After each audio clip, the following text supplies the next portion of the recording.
Arizona is home to more than 6.5 million people and is one of the fastest growing states in the nation. We have a lot to be proud of. We are known for our entrepreneurial and innovative spirit. We are on the forefront of new technologies such as solar energy and advances in bioscience. We are a thriving community with tremendous opportunity before us. Arizona is on the cusp of a demographic shift that will have a significant impact on the future of our state. The Latino population, currently the fastest growing population group, will become the majority by 2030. It is time to start the conversation about how to secure Arizona's future and how educating every student is essential to ensuring our state's economic prosperity. Latino students are graduating high school behind the curve. Latinos are the majority in K-12 and therefore will end up being the majority of our workforce. If they are not prepared, they will not succeed. If they do not succeed, Arizona does not succeed. Helios Education Foundation is committed to Latino students in Arizona because when you look at the demographics and you understand the data in closing the degree attainment gap, that if the state of Arizona prioritizes Latino student success, that this is the opportunity to have the greatest impact on the future of Arizona. The opportunity to partner with Michael Crow and Arizona State University and the presentation that he will be providing around changing the dynamics of education to support all students is really an intentional community dialogue. Helios is driven and committed to raising the awareness to the importance of Latino student success across the full education continuum. And to have Michael Crow sort of weigh in with a vision and leadership describing how a university as large and broad and diverse as Arizona State University can make changes to ensure that they're serving the type of students that are now in the education pipeline, and in particular Latino students, is an opportunity for us as a community to understand how do we get engaged in that work? How do we begin to change the system to ensure that all students are successful as they move their way to post-secondary education?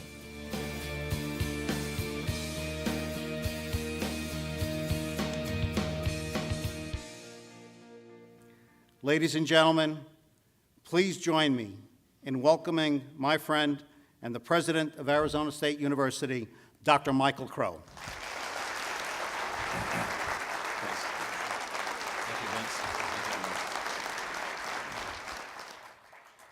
Thank you, Vince, for that very nice introduction. And I get the opportunity here to put on my professor hat, which some of you will like and some of you won't.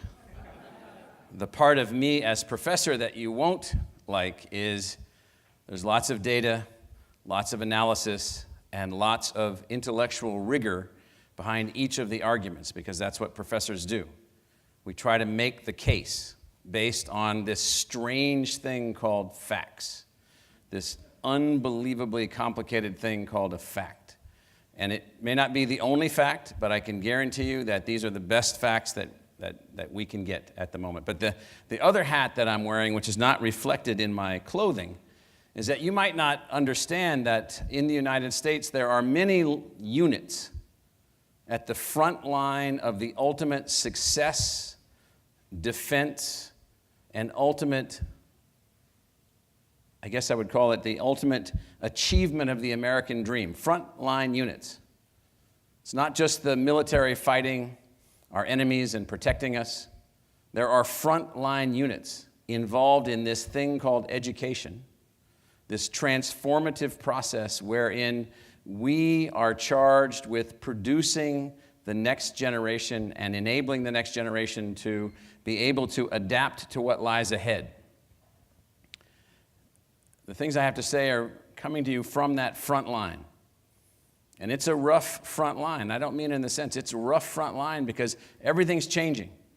The world economy is changing. It has changed and is changing even more. The dynamic forces of what we think of as economic opportunity are not the same that they were even in 1995.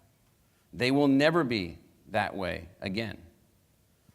Global competition, speed of change, dynamic forces, cultural forces, social forces, all swirling at their fastest possible speed. All in a country with fundamental principles about the person and the rights of the person and liberty and justice and all these other things that we hold as these unbelievable ideals, all driven behind this objective of how might we actually do what this country was set up to do, which is to allow each of us to pursue happiness, not just for ourselves, but for everyone that's here. That's the way this place was designed. So if I say nothing else, if you don't follow any of the slides I'm about to walk through, I can tell you that the previous slide right here, this slide right here, Arizona's economic imperative, leading the nation in Latino student success. I'm going to show you some numbers and walk you through some numbers that basically lead you to be able to conclude the following. If, by whatever means necessary, we find a way to lead the nation in Latino success, our economy will go from the 80th percent of per capita GDP, which it is right now, to the 110th percent of per capita GDP. The entire economic position of Arizona is altered by the attainment of that objective. And I'm going to outline a series of data and statistics and trends for you that will indicate to you that if that is not done, then the economic consequences will be just the opposite. Just the opposite. So, I want to talk about this imperative. And I can't have a conversation about this without getting people to actually understand, and this is a thing I've used in several talks. The Massachusetts Constitution, drafted, written, and put in place before Massachusetts was even a state, says that about education. Just read it. Every word.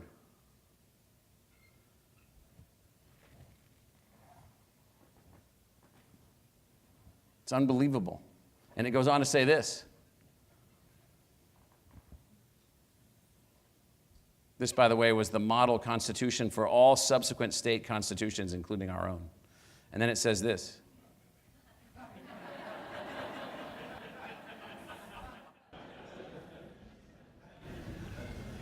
Just assume that there are some universities here in Arizona that are that the people have built, 3 of them, and some community colleges that support them and feed into them and support the community.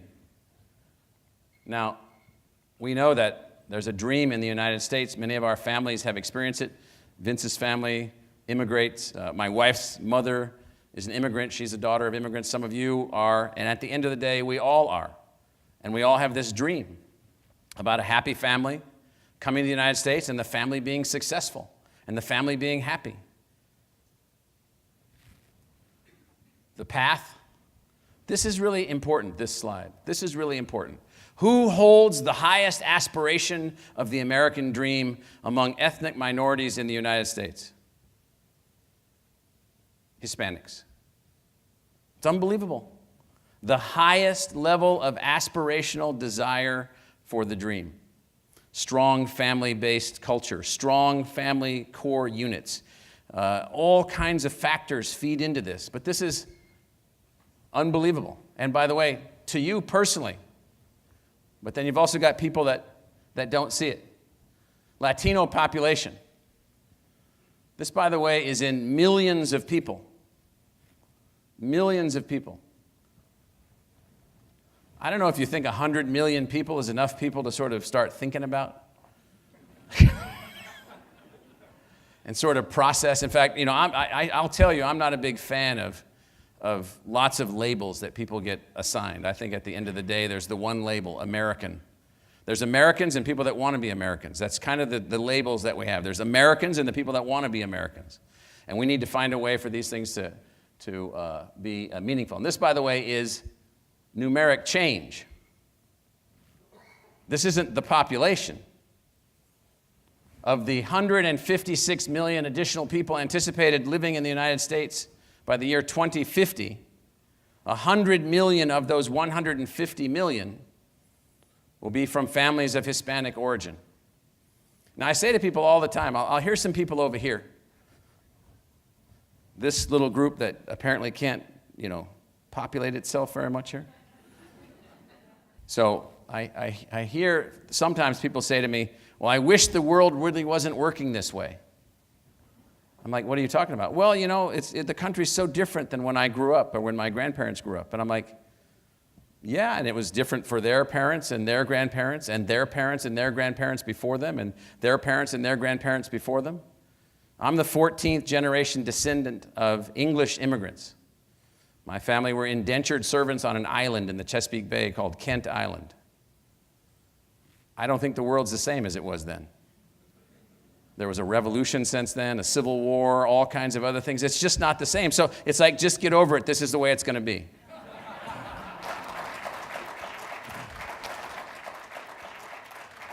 So in the last 100 years of our society, since we decided we wanted to educate our population as a part of our public duty, which is something we decided about 100 years ago, educational attainment has been the single most important explanatory variable to social mobility.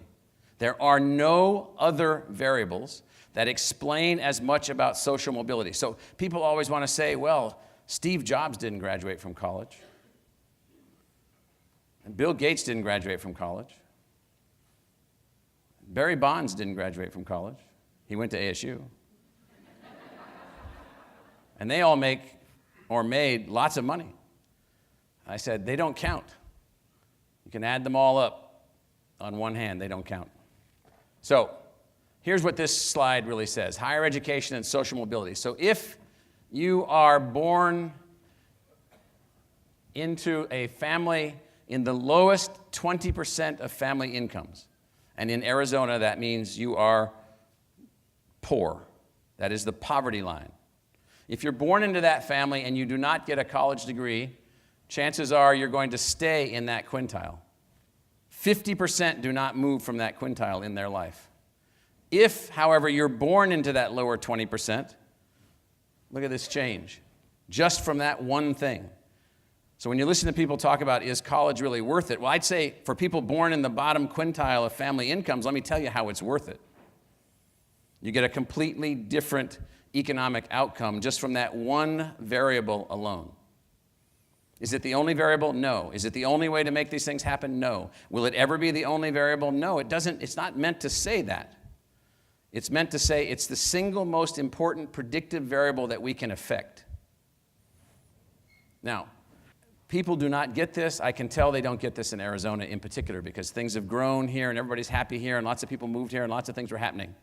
So what these lines tell you is that in the 35 years between 1975 and 2010, if you're doing a non-routine job that requires cognitive capabilities, that's construction, chef, you know, all kinds of things where your brain's working and you're creative and so forth, lots of jobs. If you're doing, let me get this right, this is jobs here, these two jobs here are highly growth-oriented. Non-routine cognitive, this is the chef job. The builder job, the designer job, the construction jobs, lots of growth. Non-routine manual, non-routine cognitive. Most of us in this room, by the way, have been in non-routine cognitive skills. You are masters of numbers and letters, 36. Now over here, and this, by the way, is a logarithmic scale, routine jobs, they're gone. Gone. The economy has been hollowed out. This is I'm calling this employment polarization. An entire section of the previous economies, the industrial economy, the agricultural economy, even the early stages of the high-tech economy, gone. Now, what's the value to the individual of education? So how many of you have heard these stories that going to college isn't worth it? Come on. More of you have heard that. Do you not read the newspaper? So the internal rate of return for a degree substantially exceeds the cost of attendance. 15%. That's per year. That's average. Some jobs are 23% annual rate of return to going to college for your investment. Some are 7%. The stock market for the last 50 years has been between 5 and 7%. True for the so-called underemployed college graduates. The investment is still worth it. Their contribution to the economy is still in excess of what it would have been. And let me show you how that works. This is mean earnings over your life based on your level of educational attainment. Now tell me there's not a correlation. Remember, I'm wearing my professor hat here. There's not a correlation between educational attainment and lifetime income. So look at what happens here. This is something that people don't understand. So before the age of 30, there's very little difference right here. Before the age of 30. This is when you hear lots of complaining and grousing and wondering and all kinds of decisions that are being made, including decisions being made in typically low-income communities. Oh, well, you can make almost as much as that guy that went down the street that went to college. And that's true for a while. But what about this person that went to college right here and finished college versus this person that only finished high school? And by the way, if you didn't finish high school, you're like way down here. But look at the correlation. Just look at the data. This is the entire workforce in the entire country. So the return to the individual for educational attainment is massive. Learn to learn. This is what people don't understand about higher education. It is not about learning to do a job. How many of you are doing the same job as when you were 18? How many of you have done more than 4 different kinds of jobs? How many of you had more than 2 different types of careers? You know the statistics going forward, 12 jobs, 4 careers will be the average. 12 jobs, 4 careers. Average. If you don't learn how to learn, you will not make it. Look at this chart. Rising earning disparity between young adults with and without a college degree. So if you're in the millennial generation, the Gen Xers, it used to be back when most of us were coming up, it's kind of correlated, wasn't going down. This is the effect of the structural change in the economy. So for millennials, their actual ability at lower levels, red is bachelor's degree. Just think of bachelor's degree. Don't think of it as a degree. This is really important. Think of it as a proxy representing your ability to learn, not what you know. This is really important. It's a proxy for your ability to learn. You look at this for millennials. You tell me when social unrest rises to a common everyday occurrence, not counting the common everyday occurrences of social unrest that we're witnessing right now. I'm talking about social unrest on a very large scale. Value to society. This, again, is the value of college. So this is just since 2007. All you need to know is in the entire American economy, and these numbers are even worse in Arizona. If you do not have a high school diploma, there are 14% fewer jobs in the economy than there were in 2007. Fewer jobs. 9% fewer if you're a high school graduate. Even if you have some college but no bachelor's degree, almost 10% more since 2007. Now, this isn't the fluff that's in a newspaper made up on some anecdotal evidence of 4 people interviewed at random who have some kind of negative outcome that they'd like to write some story about. This is an actual analysis of the entire economy. Now, does that scare you? Now look at this one. Unemployment rates among individuals aged 25 and older. Unemployment rates through the recession. This was the recession right here where everybody took a hit. Green line were the people with the most education. All the other lines were people with lower levels of education. And don't think that I think that somehow there's this hotty-toddy, snooty thing all about education. It's not about that. Who was the most adaptable? Who was the most adaptable through whatever was experienced? And then also I might note the relative position of these lines with each other. So, no recovery from the recession for people without the higher adaptation capability. No recovery. Now, I have various levels of frustration during single meetings of the day. And I have between 10 and 15 meetings a day and sometimes more. But one of the things that is frustrating me the most lately is that people look at these charts and they're like, their eyes glaze over and they say, well, you use too many numbers. people just don't understand it. So there is no recovery for people with less than a college degree. Now they'll say, well, my cousin Albert didn't go to college and he'll make more money than you, fat boy, will ever have an opportunity to see. And I'll say, yeah, how many Alberts do you know? How many miles can you drive through the city of Los Angeles? Miles. After mile, after mile, after mile. With hundreds of thousands of people for which this is an unbelievable reality.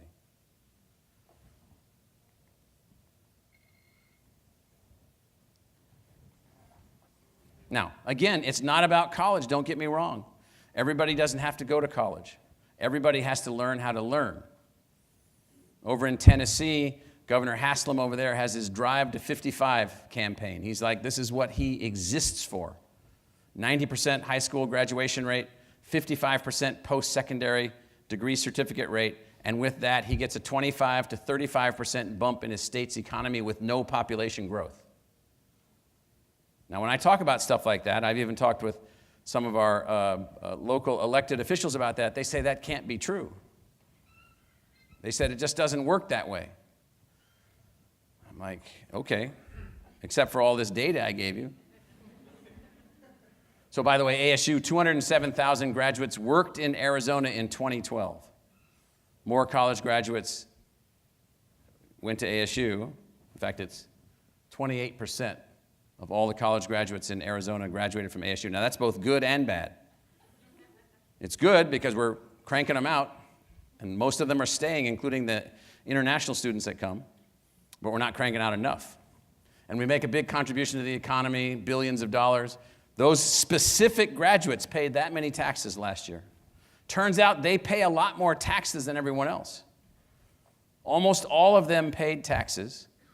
In Arizona, about half of the residents pay no income tax. Almost all of them pay income tax. You're like, how can that be? That can't be true. We must be making it up. I've learned through the years in becoming a university president not to make things up. It doesn't bode well in either academia. It just doesn't. If we just increased ASU's productivity of graduates, just that alone, which we are going to do, we're going to increase it. In fact, our board has asked us to produce 25,000 graduates a year by 2020. We will exceed that by 10% in our present scenarios. Just that alone will have these kinds of impacts, just to give you some idea of the sensitivity analysis of what a frontline unit like ASU is doing. So I won't walk you through all this. We could do that, by the way. Just us alone, that is one single small normal school, can affect the actual outcome of the state's gross state product. Now imagine if that same institution was also educating, as it now is, across the entire spectrum of our society. All families, all backgrounds. I won't keep walking through this. Just imagine that ASU is really cool, really big, really scalable, very high quality, produces a fantastically important product to the future of the economy, an adaptable learner. So, by the way, college graduates, just look at this, are more likely to have access to and participate in employer-provided pension plans, have access to employer-provided health care, vote. This, by the way, if you don't graduate from high school, this is the percentage on Medicaid, 43%. If you graduate from college, 9%. So this is a funny thing about investment. It's like, oh, we're being ruined. I hear this sometimes. We're being ruined by the public expenditures for health care. Well, yeah, you better believe we're not only going to be ruined, we're being smashed into oblivion right now because we're under-investing in things that make those outcomes different on all levels. And you can read the rest of these. It's school lunches, other programs. So what's the challenge? So this is really analytical, I apologize, but the challenge is that think of these as percentages. So we've got 29% of people, well, to make it work, by the way, we need to get 75% of folks into some kind of post-secondary track. That doesn't mean university. That can be college, university, technical school. It can be community college, really dedicated tech schools, not-for-profit, for-profit, if they're doing the right thing, if they're working on the right projects, if they're working in the right way. It's going to take everybody to make this thing work. This is where we were in 2010. This is where we needed to be in 2013 to hit these kinds of goals. So just think of these as getting almost everybody through college and then getting everybody up from where we are to a higher level of performance. And what I can tell you is that it's actually going in the opposite direction. No forward movement except for a few isolated institutions. So you get the gist of this. We need to move in that direction. We're not moving in that direction. Current trajectories without innovation, and at the end of the day, it's all about innovation. What about Arizona? So, college participation for low-income students in 2013 in the United States, almost 40% of kids from low-income families go on to something after high school. In Arizona, only 29%. That is a huge difference in a fast-growth state. We will, before we're done growing, we will be one of the 10 largest states. Right now, I think we're 15th this year. This Salt River Valley, in 1903, I was reading some stuff about the Salt River Project from 1903, had 25,000 people. Now it has 4.1 million. 4.1 million from 25,000 in 112 years. That's unbelievable. Now, that's where we sit in post-secondary education. Youths enrolling percentage. So let's find Utah. See Utah right there? The People's Republic of Utah. So that state right there has 400 students in college per 10,000 residents. Arizona has 200 students in college of any type. Half the number as a part of the population. It's unbelievable. We're falling a little bit further behind. This is appropriations. We know about that. But this is a...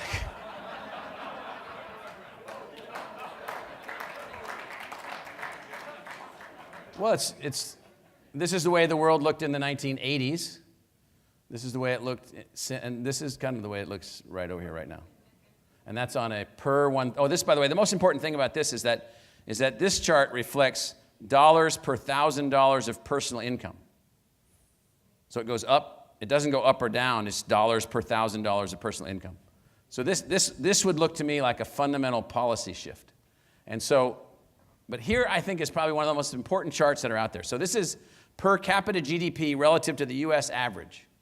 So per capita gross domestic product relative to the U.S. average. So here's Arizona in 1999 at below 90%. But by the way, before the 1990s, Arizona was right up here, above 100% of the national average. Now this is Arizona right now, right here, 1 inch above 80%. These are other western states minus the West Coast version of Massachusetts known as California. And so minus California, this is what the West Coast states look like. So that's Arizona, New Mexico right there, Nevada. That would be Utah right there. This is Colorado, Oregon, and Washington. Those are above 100%. So when I offer this chart, this chart, by the way, this is the rough equivalent of a pulled fire alarm. The fire alarm is ringing right now. We are at 80% of the per capita GDP for the United States. The fire alarm is ringing. So I'll say this to some people, including business leaders, and they'll say, well, you know, the reason for that is that we have lots of Hispanics. And then I'll say, really? How many does Texas have? I don't know, they'll say. I said, yes. Well, there's this state, one state over, Texas. It's really big. There was a lot of big battles there. You know, a lot of fighting. Santa Ana got captured. Then he just gave the whole thing over. Became its own country. You know, he sort of walked, yeah, well, that place. Okay, so that place, by the way, that place is above 100% of the per capita GDP. And then they say, well, that's all because of oil. There's always some non-analytically based explanation for the underperformance of Arizona against another place. We factor out the oil, it's still above 100%. So this tells you that there's a serious problem, and I suspect that the serious problem is related to educational attainment, that is at the root of that problem. Now, how do I know that? I know that because of this chart. So remember, I'm wearing my professor hat. So this is the relationship between the change in educational attainment and economic development in the United States in the years 2000 to 2010. And this says, how much did your economy grow on a per capita basis? Did it grow? In Arizona's, it didn't grow. The economy is smaller, as well as are some others. And then how many new college graduates, 25 and older, have attained a bachelor's degree in that time frame? Now that line plotted through that series of dots, that's called a curve. And that curve has a slope. And the slope is reflective of the relationship. The relationship is definitively, directly, there is a strong correlation between the production of master learners at higher levels of education and per capita GDP increasing. Explain to me this following fact, and I have all kinds of sorry excuses that people give to me when I give them the fact. Why does every single person in Colorado represent an economy that's 25% larger per person than the economy in Arizona? It also is a very diverse population. It also has an economy similar to Arizona's, historically. And so it turns out that their level of educational attainment in Colorado is dramatically greater than ours. I won't spend much time on this other than to suggest that when you look at this nationally, it turns out there's a correlation between per capita GDP and also what's called the math, reading, and science scores. Now, the thing I wanted to point out here is this. That's the country we're a part of. That's us. We're not in the orbit of the United States. So when you fall below the 80th percentile of per capita GDP, many people say you're no longer a part of the core economy of where that particular country is going. So these are flashing red lights. So I didn't make that up. That comes from lots of people. Again, some people say, that's terrible. I meet all these people that have college degrees that are working at Dillard's. Well, maybe they're working at Dillard's for 4 years on the floor to learn retail before they become an assistant buyer, before they become a buyer, before they become a store manager, before they become a district manager, before they become this, or before they start their own business. But they're likely to be more adaptable if they have that. So that's how many jobs open up every year that require in Arizona. That's how many high school graduates go on to college, and a quarter of them aren't ready for college. I would say that's that big cartoon phrase, rut row. I mean, it's like, you got a problem. We got a mismatch between where the labor market is and where the labor market is going and where preparation for the labor market is taking us. So here's the main thing. You solve this, you solve the economic trajectory for Arizona. 25% increase in the Hispanic population, 6th highest in the nation. That's the Arizona population compared to the nation. I'd say that's a number probably really important to pay attention to, as are all these other numbers. Arizona population growth by ethnicity. This is 1990 to 2030. These are massive changes. Massive changes. This is going to be one of the largest states in the union, and we're at the 80th percentile of per capita GDP, with social service expenses increasing every year, with educational attainment actually not increasing. Age distribution, got a lot of old white people. Right over here. I'm not 70 yet, but I can see it. This year I go into this chart right here. Not till October. Point being, This is a thing that, you want to talk about red flashing lights, just look at these yellow lines from about here over. That is a certain outcome. Certain. Now, people know this. How can you not and be observant? Therefore, educational attainment for Latinos is not just important, it is, as is suggested here, an imperative. There are rumors that nearly everyone of Latino descent in Arizona isn't allowed to be here. Well, it turns out that's not true either. Just look at these numbers. So when people say we can't make these investments, we have to make these investments. Look at this number right here at the bottom, 44%. And that's going to go up. That's on a statewide basis. In this county, it's already majority minority. Already. And this is hard to read, but you get some sense of the Latino students in terms of math and reading scores and the Anglo students in terms of math and reading scores. And so people are like, well, this is, so people will say, I'll even hear people say that, well, this is because of poverty. Like, really? That might be a variable of 15 variables. But I'm going to talk to you about that. That's not a predictive variable. Not a predictive variable.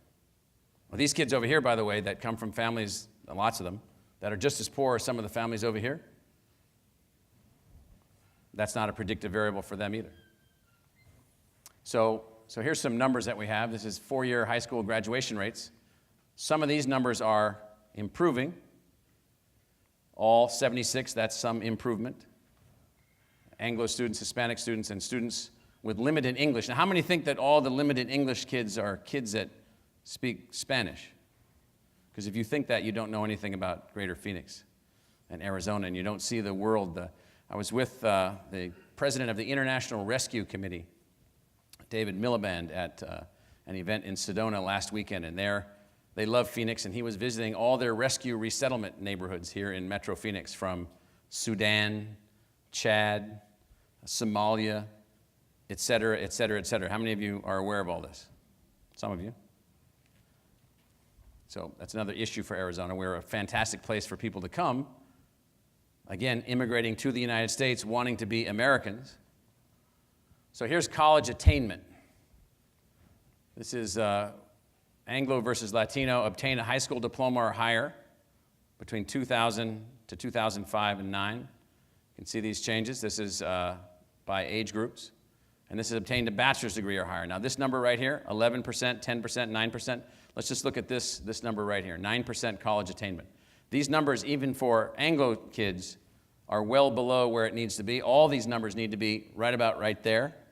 All of them need to be right about there. But that number right there, 9%, 10%, 11%, those numbers right there, these numbers 61, 63, 64, those numbers, if those numbers are not, you can even take this videotape and show it 10 years from now. I will guarantee you, the economy will continue to underperform until these numbers change.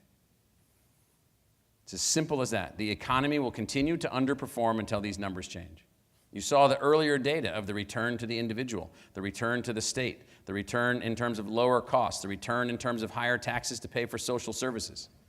So here's one thing that is absolutely unequivocally the case. That number right there, let's say that the Hispanic population we'll just round up to 50% of the population of the state. It's 50% of the population of this county, and this county is a huge part of the state. So let's just pretend that it's going to be 50% folks of Hispanic origin, Latino origin, 50% other.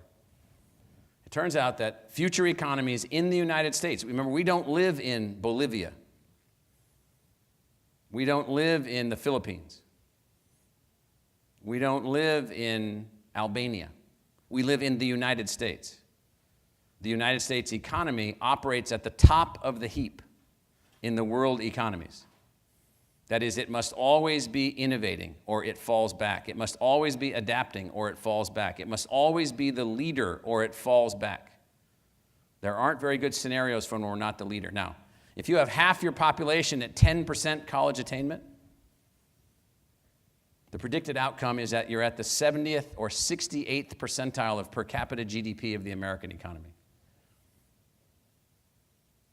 That number alone. Remember what we said about high school attainment?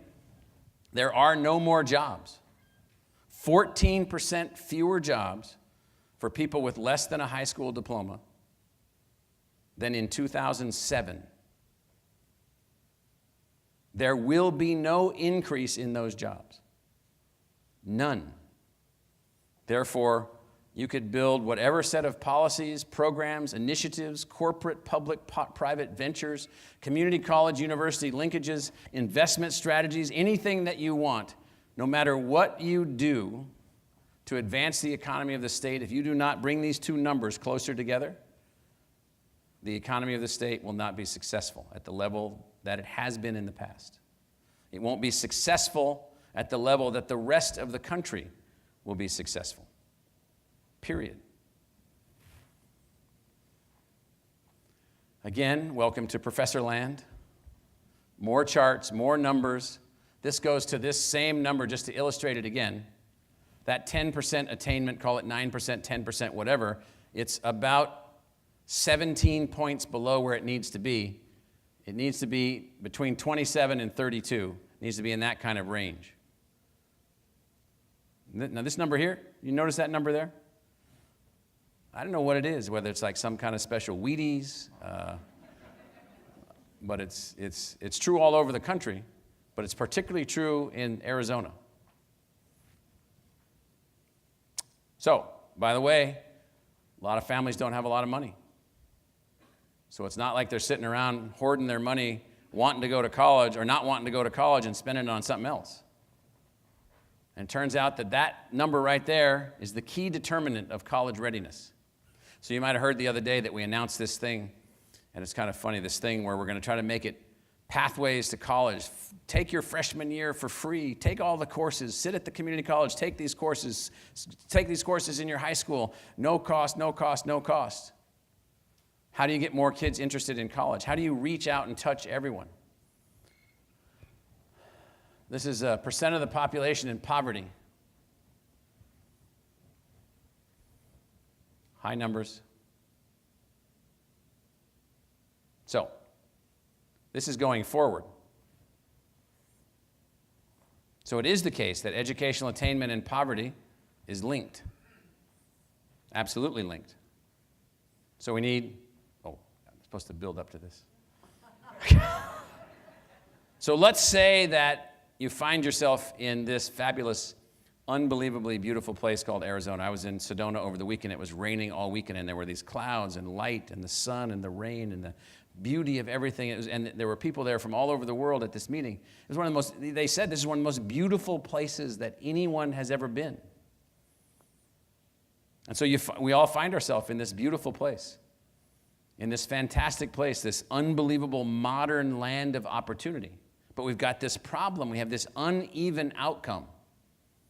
We have this uneven outcome. So if you find yourself in a place like that, and you think that what you need to do is just build a university that looks like any other university, well, that's a mistake. You need to build a new kind of university. So in our case, we're like, why don't you build a new kind of university? And why don't you have it do that?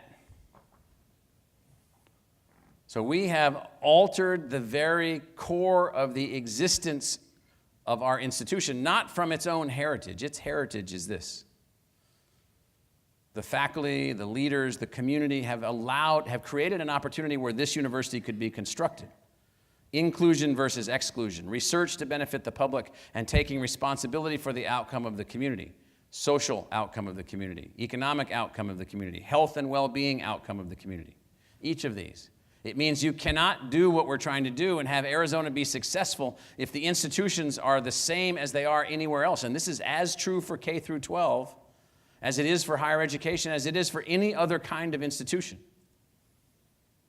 All of the institutions that we have produced those numbers. That's the design. That's the product of the present design. Therefore, the present design has failed.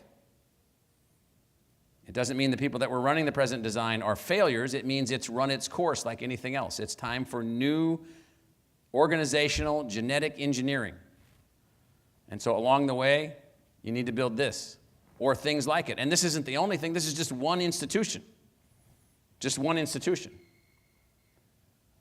So our goals, and I want to be clear about this, to demonstrate academic excellence and accessibility at the same time, to enhance our impact on the community, to become a global center for interdisciplinary research. Why is that still an objective? Because people will say to me, just forget that research stuff and educate our kids.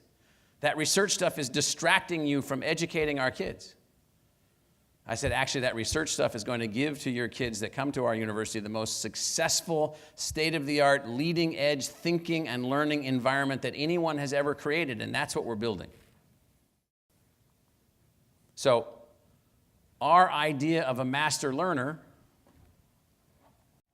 general education, breadth of knowledge, the base, the things that you need to know to become a master learner. We are swarming this with technology like no human beings have ever before us at ASU with 150 partners. We think we can get technology to help us do that. Then if that's taken care of in that way, that frees up more energy over here for you to learn certain kinds of subjects. Not just one subject like history or electrical engineering or art or music or business, but maybe 2 majors or 3 majors and 2 languages. Because you're not slowed up by this and you've freed up some of your resources over here, both within the university and within the tuition payer or the state, and over here you can move more quickly. You then allow electives like there's no tomorrow. If you can get somebody to sit in a learning experience where they're going to come out more creative and a faster and a better and a deeper and a more adaptive learner, then do it. And then at the end of the day, we've got to empower that because that's what's going to enable us to be adaptive. So we're even approaching this, and how do we make this work to produce this master learner? At ASU, almost 40% of our students are first-generation learners. That's a huge number, huge. ASU Preparatory Academy, how many of you heard of that? So we're working on the pipelines, and so many of you heard about it. I'm not going to spend much time talking about it, but look at these kids. So these kids are from wealthy families, right? I don't know about their individual circumstances, but the kids, what is it, Jim, at percent Title I at ASU Prep in Phoenix? 75% Title I. So people said to us, and President Kaur is here, and the Center for the Future of Arizona a few years ago did this Beat the Odds study where they said, let's go into a whole bunch of poor schools. Some over-exceed, some under-succeed. Why is it? Turns out that it's the leadership of the principal, it's the curriculum, it's the analytics, it's the way that things are done and so forth. So we decided to see if we could make this work. 2,000 students, 1,100 at our Phoenix school, 839 at the Polytechnic school, 76% free and reduced lunch. We improved the reading scores by that much, the math scores by that much. ASU Prep will graduate its first class, 98% 4-year high school graduation rate, 92% admitted to a 2- or 4-year college, 76% admitted to a 4-year college. I don't want to tell you what the numbers are in that school district normally, but they're not quite that high. And that's not because we have extra money, we don't. That's not because we have extra resources, we don't. We have the school, we have our approaches, our ideas, and we have the lessons that were learned in Beat the Odds.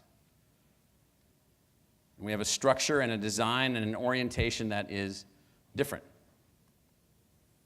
So, ASU Prep, this is the one on the Polytechnic campus where we built inside the university. I'm just trying to give you a sense of how this will work. This will work not just by institutions simply replicating the same old designs. Every institution has to change. All the K through 12 institutions, all the universities, all the colleges, everybody. So this school is the prep school on the Polytechnic campus, which is a STEM-oriented school. According to the Phoenix Business Journal, just this year, it's one of the top 3 performing schools in, is it Phoenix or Arizona? I thought it was all of Arizona. Is it all of Arizona? Yes, all of Arizona. Outpacing the state. So Access ASU. So we're working with partner school districts. We're in the neighborhoods, in the communities, working to try to affect positive outcomes. Partner school populations, you can see that 64% Hispanic. You can see by which partner schools that we're working with, trying to affect the pipeline.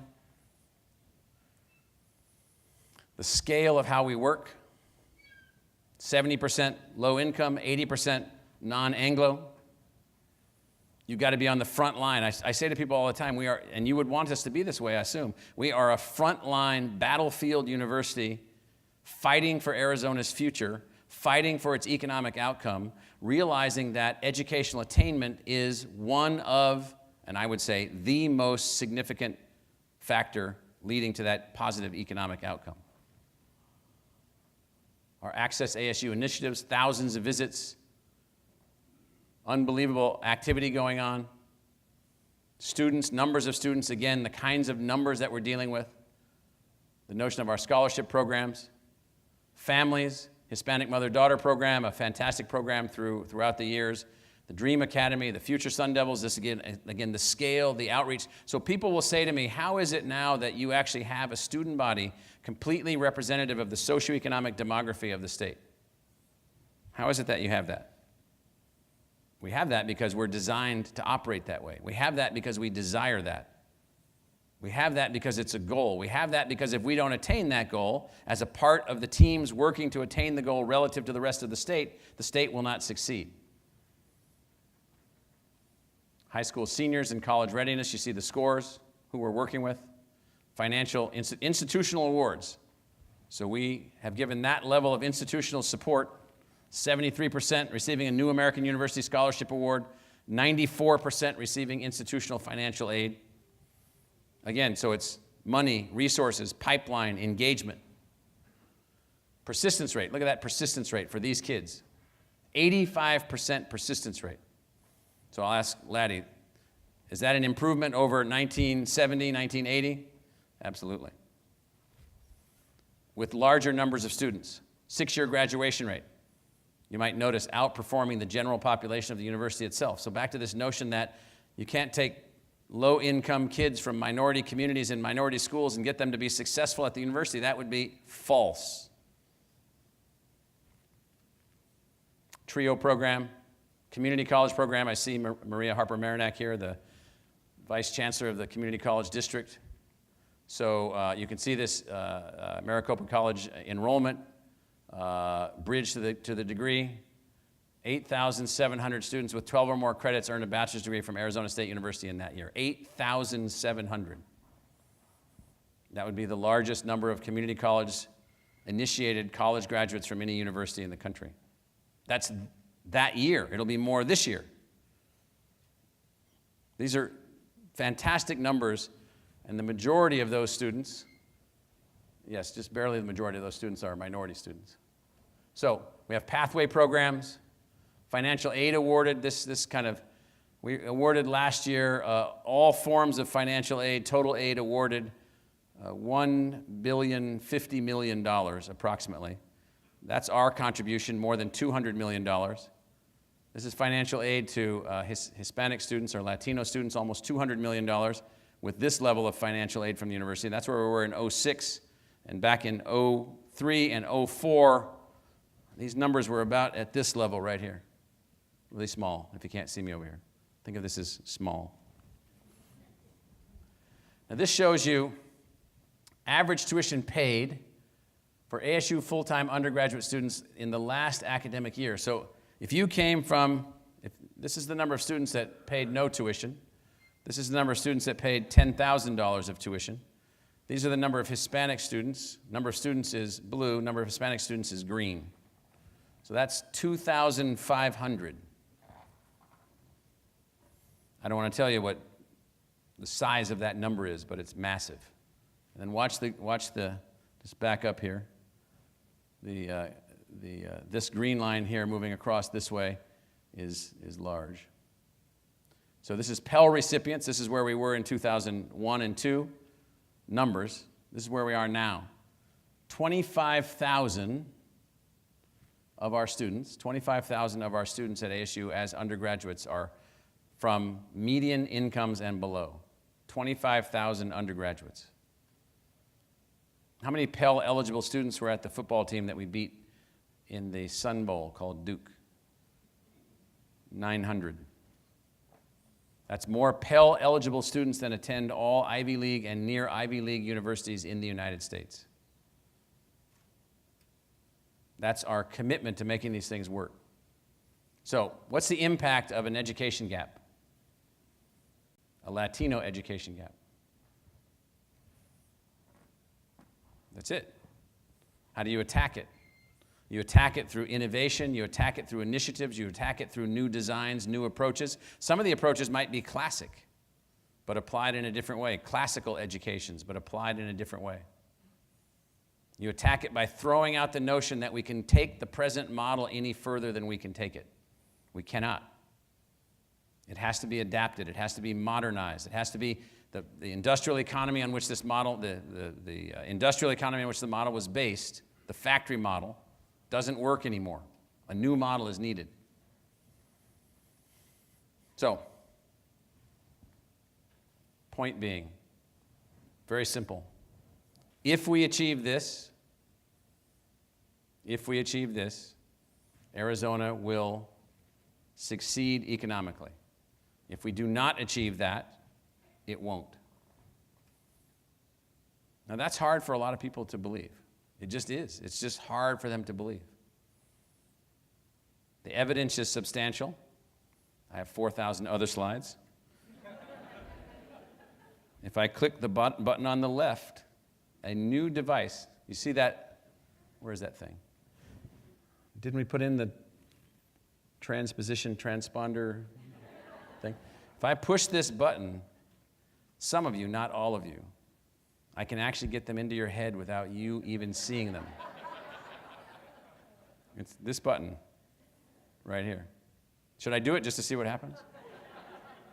So, the point that I'm trying to make this evening is that we have a very great place to live. We have fantastic opportunity. We live at a moment, whether you like it or not, where educational attainment is the key. Part of our community needs higher levels of educational attainment. When we achieve those higher levels of educational attainment, the ups, the downs of the economy, this incomplete economy that we've built, it's a new economy, it's incomplete. We will move past that. And this place will achieve a sustainable, non-growth oriented, non-real estate oriented only economic success pattern that should be a powerful, powerful outcome for Arizona and then set an example for the rest of the country. So, thank you. Thanks.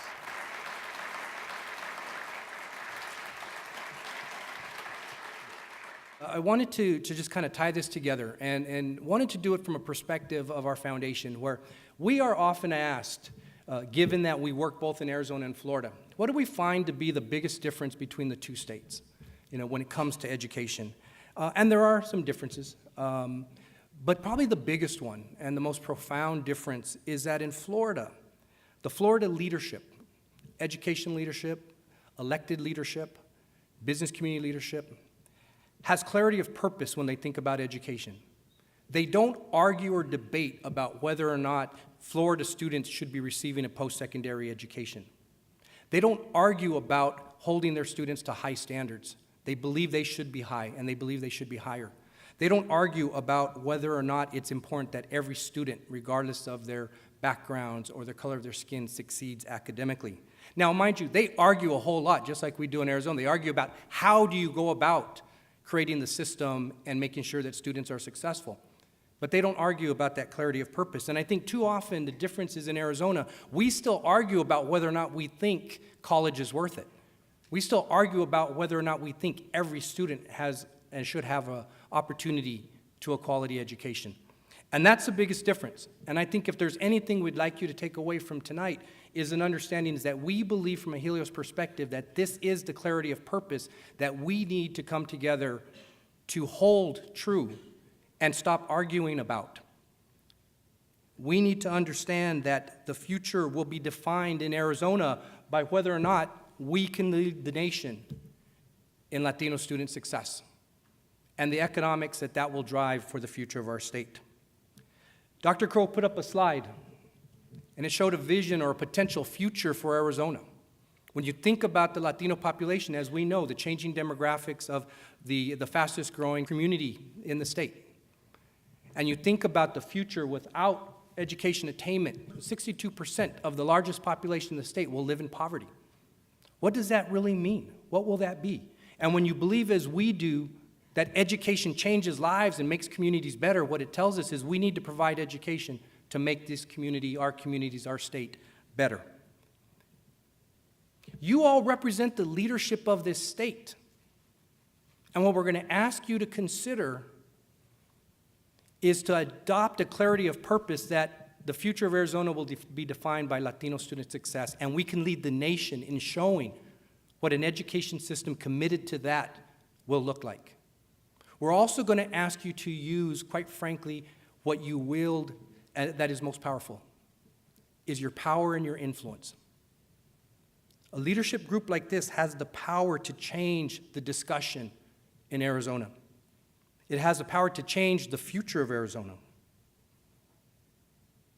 We ask you to embrace the Latino education opportunity as our own, to take on the challenge of leading the nation in what this could be and the opportunity this represents for our state. And we ask you, as we always do, is let's do this in partnership. Let's do this in partnership together because we know that's the only way that this will happen. That's the only way that this will be successful. But let's begin with that clarity of purpose of saying we know what we want to do. We know what we want to achieve. Yes, we can now argue about how to do it and how to get it done because there will be those arguments.